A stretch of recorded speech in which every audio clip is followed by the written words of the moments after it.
bienvenue ici dans l'amphi des chambres d'agriculture. Hein. C'est votre amphi, hein. C'est l'amphi des agriculteurs, ne l'oublions pas.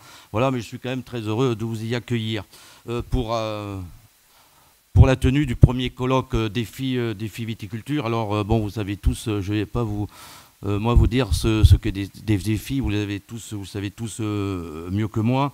Néanmoins, c'est un réseau qui est né du plan Ecophyto. Le plan Ecophyto, c'était en 2008. Hein. Défi, c'est en 2010. Aujourd'hui, alors, il y a combien de groupes aujourd'hui? 250 groupes, soit près de 3000 agriculteurs qui sont engagés volontairement dans toutes les filières. En complément, un réseau expert constitué de 41 points qui expérimentent des systèmes en rupture avec plus de 200 sites. En viticulture, puisque nous sommes ici pour la viticulture, n'oublions pas, c'est 46 groupes fermes, dont 35 animés par les chambres d'agriculture présentes dans chaque bassin viticole. Un groupe ferme égale, vous le savez, mais je vous le rappelle, 12 agriculteurs et un conseiller. Il y a 6 projets experts, dont un directement porté par les chambres d'agriculture d'Occitanie, les chambres étant souvent partenaires dans les 5 autres projets. Un colloque donc avec de nombreux inscrits, donc vous êtes venus et je vous en remercie. Alors ce colloque, c'est pour quoi faire? Il est là pour échanger et pour partager nos expériences. Je n'oublie pas non plus de nos partenaires essentiels qui est l'IFEV, n'est-ce pas? Bon, Bernard Angelaras va venir vous dire quelques mots avant de commencer vos travaux. Écoutez, moi, je ne serai pas plus long que ça. Je crois que l'important, eh bien, c'est de travailler autour des thèmes pour lesquels vous êtes venus. Ce n'est pas d'écouter mon discours. Donc, je vous remercie encore une fois d'être présent. Je vous remercie aussi pour le travail et l'action que vous menez sur nos territoires, dans nos départements et dans nos régions. Je crois que c'était essentiel de s'investir pour ce véritable défi, effectivement, qui est la baisse la réduction forte des intrants en matière viticole.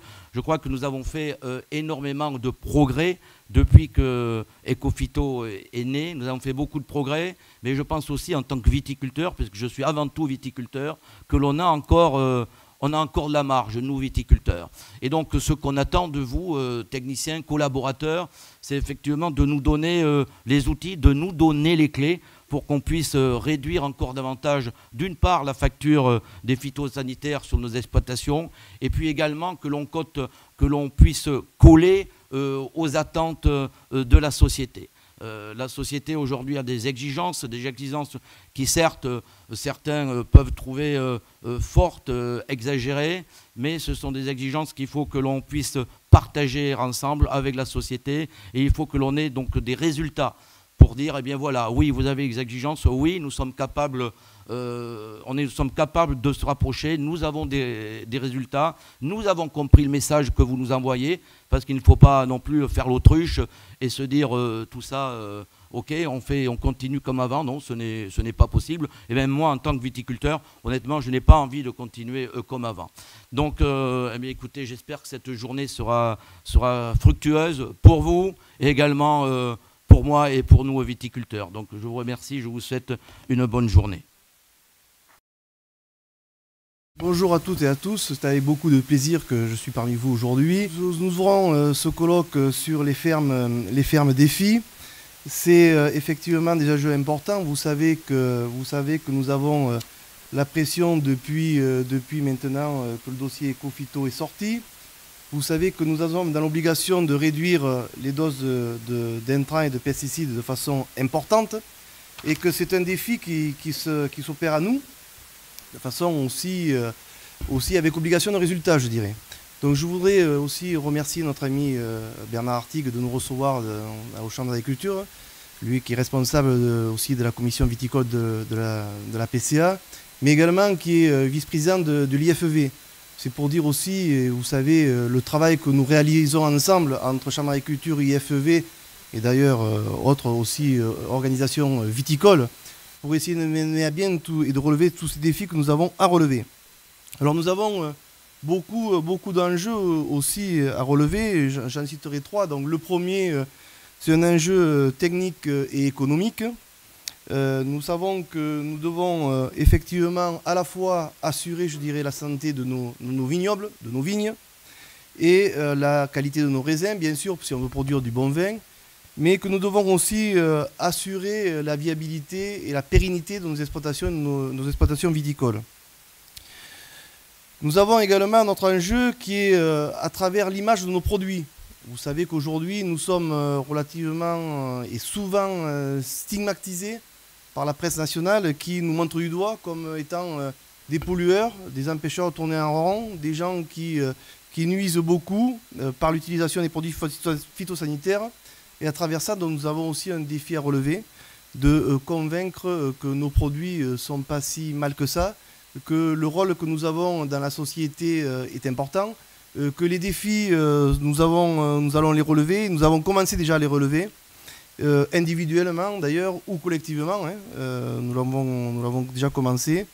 Mais également, nous avons aussi à relever l'enjeu des résidus dans nos vins, puisque lorsque vous voulez conquérir de nouveaux marchés, que ce soit en France ou à l'international, vous savez que de plus en plus d'analyses vous sont demandées pour répondre à certaines normes.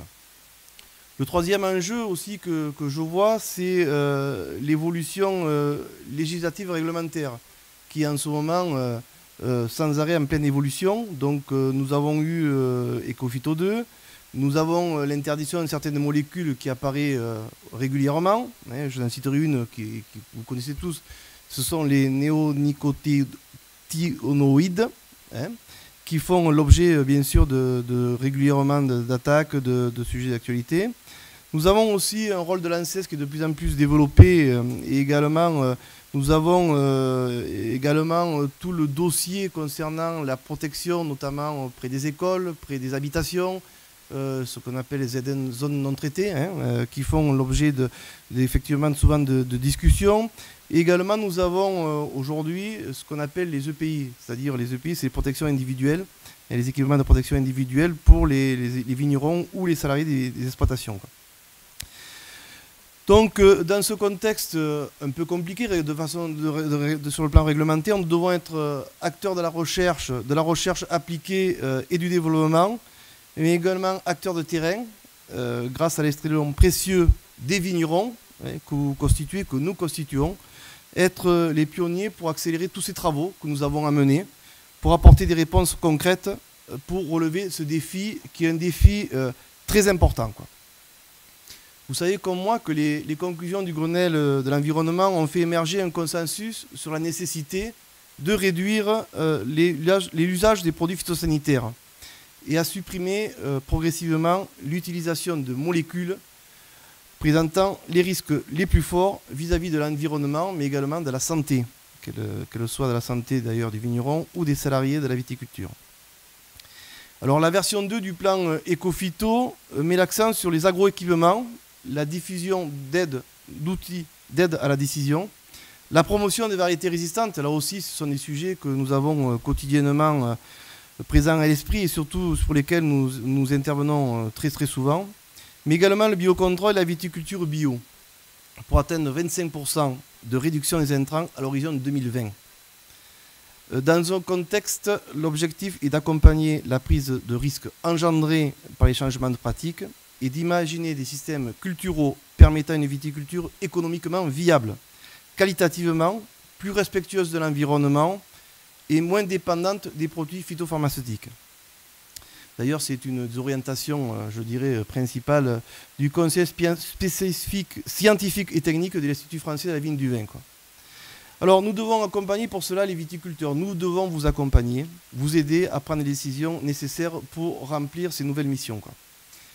Nous savons également que la viticulture occupe au niveau de la France une place spécifique. C'est un secteur agricole économiquement performant. Nous le voyons notamment dans les chiffres de la balance commerce extérieur. Mais nous sommes aussi, je le disais tout à l'heure, nous sommes également montrés du doigt, stigmatisés souvent, parce que nous sommes considérés comme des pollueurs, des empêcheurs de tourner en rond, alors qu'il en est tout autre, puisque les viticulteurs ont pris conscience qu'il fallait produire autrement et changer les pratiques. Et changer les pratiques, et je crois que cela est possible, hein, aussi. C'est pas réinventer l'eau chaude que de dire que c'est possible, puisque certains l'ont déjà fait. Vous êtes, vous, à travers vos fermes défis, Vous êtes déjà dans les starting blocks à la fois de réduire, mais de réinventer ou d'inventer de nouvelles méthodes de pratique culturelle. Je crois que ce qu'il faut impérativement aujourd'hui, c'est de soit capable de limiter tous ensemble la prise de risque que vont avoir à faire les viticulteurs. Parce qu'aujourd'hui, effectivement, même que nous fassions des efforts en matière de réduction d'intrants, ce n'est pas automatique que nous ayons un retour sur investissement en termes de valorisation de nos produits derrière. Alors, bien sûr, ce défi devra être surmonté avec bien sûr de l'innovation à la clé, débouchant sur des synergies à tous les niveaux de nos systèmes de production, quoi. L'enjeu et l'ambition du plan nécessitent ainsi un changement stratégique du dispositif de recherche, d'innovation, transfert, permettant de réunifier les compétences humaines et d'optimiser les moyens disponibles pour mettre en œuvre ces objectifs sur le terrain. Nos équipes, bien sûr, de recherche, par leur capacité d'innovation et de transfert, sont à même, en associant plus intimement leurs travaux, de jouer un rôle majeur dans cette transition, en visant un double objectif. Le premier est de résoudre à court terme les impasses techniques qui sont rencontrées par les viticulteurs. Et le deuxième étant d'élaborer les systèmes de culture et de solutions innovantes pour la viticulture de demain. Pour répondre bien sûr aux enjeux posés par la réduction des produits phyto. Alors nous avons aussi notre système, notre réseau, le réseau Défi XP, pour tester de façon rigoureuse des systèmes en rupture. Dans ce contexte, des systèmes très économes sont déjà observés, analysés dans le réseau Défi Ferme, mais à travers Défi SP, nous pouvons aller plus loin. Force est de constater que nous avons déjà des résultats plutôt probants, puisque nous avons pu constater des indices de fréquence de traitement nettement inférieurs à ceux du réseau Ferme, de l'ordre de 25 à 70%, ce qui n'est pas rien, ce qui veut dire que là aussi nous avons des marges de manœuvre possibles pour continuer, je dirais, cette rupture. Donc il faut qu'on soit capable ensemble de pouvoir tester des solutions audacieuses pour identifier les limites de certains systèmes et permettre à la filière d'innover sans prise de risque trop importante. Autre point important, c'est le transfert de résultats. Pour cela, la communication des résultats est essentielle et doit utiliser des canaux diversifiés. Alors bien sûr, la mise en ligne sur le portail Ecophytopic est importante et permet la centralisation de l'information écrite, par également des colloques comme aujourd'hui qui doivent permettre d'échanger, de partager et de voir comment par les échanges on arrive à avancer tous ensemble, mais également faire des démonstrations de terrain sur la capacité et surtout la faisabilité que nous pouvons faire par rapport à ces réductions de doses. Ce qui veut dire qu'aujourd'hui nous sommes sur un schéma où le viticulteur peut devenir et doit devenir un acteur de l'expérimentation qui est menée chez lui. C'est important de le souligner, hein, ce qui veut dire que par rapport à ça, le viticulteur doit prouver la prise en compte de certaines contraintes viticoles sur l'exploitation, de faciliter l'appropriation technique également, et de faire du viticulteur un ambassadeur de nouvelles techniques auprès de ses pairs. Et je dirais également que les jeunes ont un rôle important à jouer, qu'ils soient techniciens ou qu'ils soient ingénieurs ou qu'ils soient vignerons, notamment les jeunes par leur acquis à travers leurs études, leur formation. Ils devront aider les anciennes générations à passer ce cap difficile, parce qu'on peut comprendre facilement qu'une personne qui a un certain âge et qui est proche de la retraite n'a pas la même motivation qu'un jeune qui arrive dans le métier, quoi. Alors en conclusion, je voudrais vous dire que effectivement, il nous faut poursuivre l'effort de ces thématiques dans les années à venir, et que l'IFEV, nous y sommes prêts, que le réseau Défi SP pourra s'appuyer sur les 3 UMT, Unité Mixte de Technologie, dont l'IFEV est partenaire. La première qui est Ecotech Viti, en collaboration avec l'IRSTEA, notamment sur les problématiques de pulvérisation et de diminution de dérive. Alors cette UMT est basée à Montpellier, vous savez, c'est Sébastien Codis, qui d'ailleurs doit intervenir tout à l'heure à travers une table ronde, qui en est le responsable. J'y suis allé moi-même voir un peu comment ça fonctionnait, et on peut être que satisfait de voir les effets que cette nouvelle technologie, à la fois sur la dérive, mais également sur le réglage des appareils de pulvérisation, va permettre. D'ailleurs, je vous signale un petit livret qui est sorti sur le réglage des appareils de traitement, qui qui est à l'accueil, qui est assez remarquable dans sa présentation et qui va permettre, je pense, de faire progresser les vignerons. C'est tout au moins l'objectif qu'on s'est fixé à travers ce guide. Il y a également l'UMT Génovignes, en collaboration bien sûr avec l'INRA et Montpellier Subagro, sur la génétique de la vigne. Et je sais que Loïc Lequenf va tout à l'heure intervenir sur le déploiement de nouvelles variétés et de variétés durablement, et j'insiste sur durablement résistantes au mildiou et à l'oïdium. Il ne suffit pas de sortir de nouvelles variétés qui soient rapidement contournées, mais bien qui s'inscrivent dans le durable en matière de résistance. Et puis également, je voudrais citer l'UMT Seven, qui est nouvellement agréée puisqu'elle est basée à Bordeaux. Elle est entre l'INRA et Bordeaux Sciences Agro, qui travaille sur la diminution des intrants. Voilà. Donc vous savez qu'à travers tous ces sujets et à travers l'organisation de cette journée, c'est Mme Dufour qui est à la manœuvre également au niveau de l'IFEV du pôle de Bordeaux, Éric Chantelot qui est responsable des COFITO pour l'IFV, qui doit également intervenir.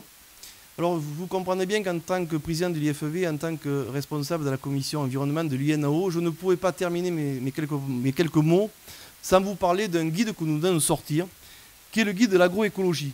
Alors ce guide, vous l'avez là, vous l'avez téléchargeable sur divers sites, notamment sur le site vignevoin.com, mais il y en a d'autres également qui le diffusent. Ce guide de l'agroécologie qui a été porté par l'INAO et l'IFEV, je dirais en complémentarité, a pour mission de développer des mesures agro-environnementales que l'on pourra mettre dans les cahiers des charges. Vous savez que la profession s'était battue depuis un certain nombre d'années pour que l'on puisse mettre dans le cahier des charges des appellations ou des signes de qualité, plus précisément des mesures agro-environnementales. C'est fait puisque le ministre de l'Agriculture a donné satisfaction sur ce point-là, en nous disant que nous pouvons mettre des mesures agro-environnementales dans les cahiers des charges. Donc ce guide est un guide pratico-pratique qui a au moins le mérite de répondre aux interrogations des vignerons, au moins le mérite de lancer une dynamique au niveau des ODG pour que l'on puisse mettre en place ces mesures agro-environnementales dans les cahiers des charges. Alors vous voyez qu'à travers ça, nous allons répondre à deux interrogations. La première qui est sur l'évolution du métier, et je parlerai de professionnalisation du métier de vigneron à travers toutes ces réductions de doses, à travers le professionnalisme que nous pourrons développer sur le terrain, et bien sûr dans le cadre de la protection de nos terroirs. Et je dirais, deuxièmement, nous pouvons répondre aussi aux attentes de la société qui, au quotidien, nous interroge sur ce que nous faisons pour préserver notre environnement, pour préserver nos territoires, nos terroirs, et je dirais pour défendre un art de vivre que nous sommes capables nous-mêmes de porter vignerons, puisqu'avec le produit que nous défendons, nous avons un peu plus de chance à travers les dégustations de faire déguster nos produits et de faire des alliés sur le sujet, quoi. Alors je vous souhaite un excellent colloque. Sachez que je m'excuse auparavant auprès de vous, je ne pourrai pas rester très longtemps parmi vous parce que j'ai d'autres réunions qui m'attendent. Mais sachez aussi que nous sommes au niveau de l'IFEV prêts à vous accompagner, prêts avec les chambres d'agriculture à travailler et prêts à travailler avec l'ensemble des organisations qui se mobilisent sur ces questions environnementales, car c'est le fondement et le fond de notre travail que nous devons réaliser pour que les viticulteurs de demain soient capables de répondre aux attentes d'aujourd'hui. Merci de votre attention.